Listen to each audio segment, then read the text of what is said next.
Intermuscular spaces are actually the spaces that are formed between the muscles. In the scapular region of upper limb, we have three spaces. One is the quadrangular space and other two are upper and lower triangular spaces. So let's deal with these spaces with the help of this diagram. Here, this muscle that is originating from the infraglenoid tubercle and is inserting into the olecranon process of ulna, that is actually your long head of triceps brachii muscle. You know, this is triceps, which means that it has three heads. One is the long head, that is this muscle. Next, there is a muscle that is teres minor muscle, and it is crossing the origin of the long head of triceps brachii muscle.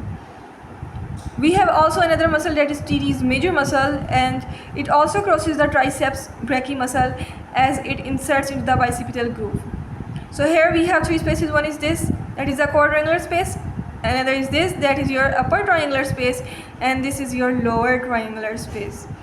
This is actually the lateral side and this is your medial side.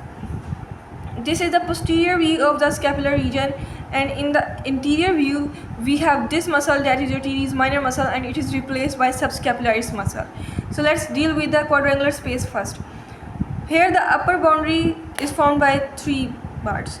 In the front we have subscapularis muscle, in the middle we have the capsule of the shoulder joint, and posteriorly we have the teres minor muscle, and actually the lower border of teres minor muscle. Inferiorly we have teres major muscle, and the upper border of teres major muscle is actually forming the inferior boundary of quadrangular space. This side is lateral, so laterally we have the surgical neck of humerus, and this is medial, so medially we have this muscle that is your triceps brachii muscle, and if we can say that this is its lateral border and this is its medial border. So actually the lateral border of triceps brachii muscle forms the medial boundary of quadrangular space. The content of this quadrangular space are axillary nerve and your posterior circumflex humeral artery, that is actually a branch from the third part of axillary artery, and it moves posteriorly around the surgical neck of the humerus, and after moving backward it takes part in an anastomosis with the anterior circumflex humeral artery. So now let's deal with this upper triangular space.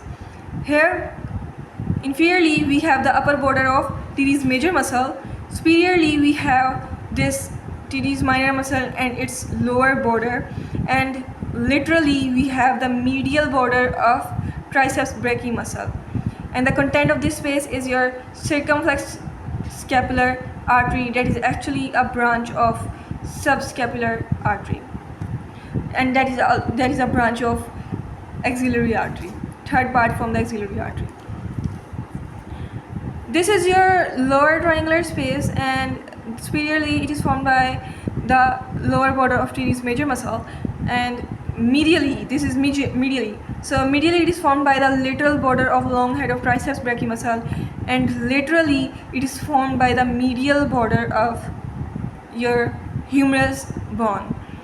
And the content of this space is your radial nerve and profunda brachii artery. So that's all from the intermuscular spaces of the scapular region. If you like this video, click on the like button and also subscribe to the channel. Thanks for watching this video.